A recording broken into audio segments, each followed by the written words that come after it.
जय जय गुरु घासीदास चरण महावा तो।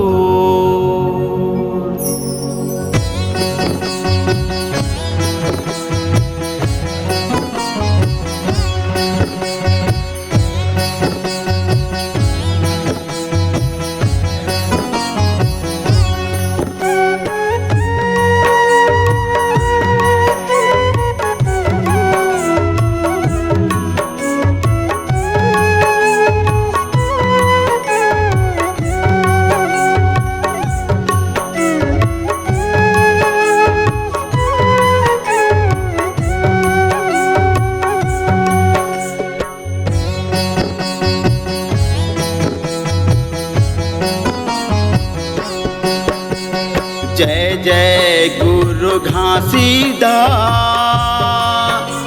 चरण महावा तो। जय जय होवे गुरु बाबा चरण महावा तो। साधकार झंडाला दुनिया में फहराए हमारे दे के सफरा माता लाजी लाए। साधकार झंडाला दुनिया में फहराए हमारे दे के सफरा माता लाजी लाए। तोरे महिमा हवया परम्पार।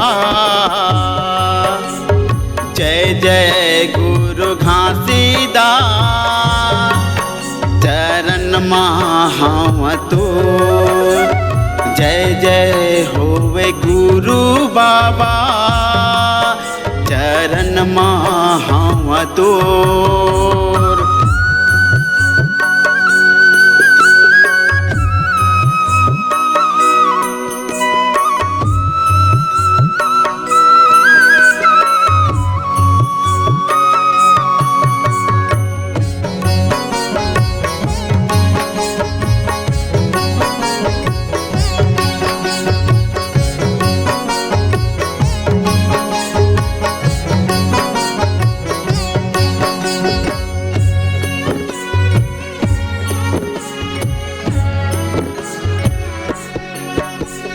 गिरोधपुरी माँ मेला लगे फागुन के महीना।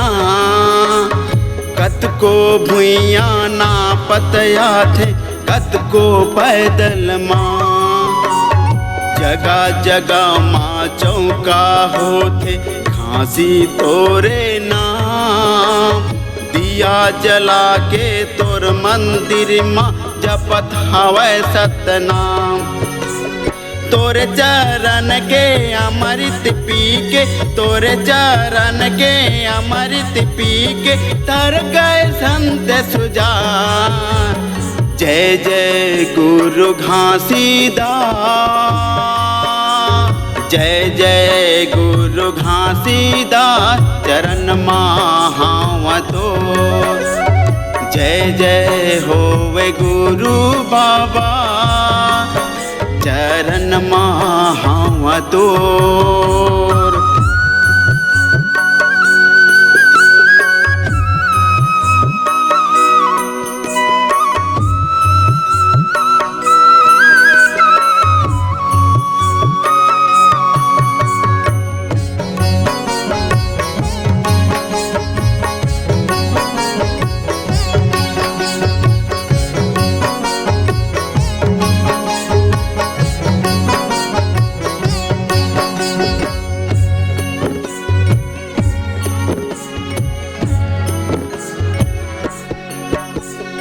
ये दुनिया हम माया है 2 दिन के जिंदगी। सत्य नाम ला सुमिरन करबे हो जाहि काया के मुक्ति। जीव हिंसा पर दया करहु हर जीवाई के समान। मोह माया ला छोड़ के आवे तेहाँ गुरु चरण माँ। एक दिन तोला जाए लग ही एक दिन तोला जाए लग ही सतगुरु के दरबार। जय जय गुरु घासीदास जय जय गुरु घासीदास चरण महावतो। जय जय होवे गुरु बाबा चरण महावतो। सादा कर झंडा ला दुनिया मा फहराए, अमृत दे के सफरा माता ला जिलाए। सादा कर झंडा ला दुनिया मा फहराए, अमृत दे के सफरा माता ला जिलाए। तोरे महिमा हवय परंपार, जय जय गुरु घासीदास। जय जय गुरु घासीदास चरण महावतो। जय जय होवे गुरु बाबा चरण महावतो।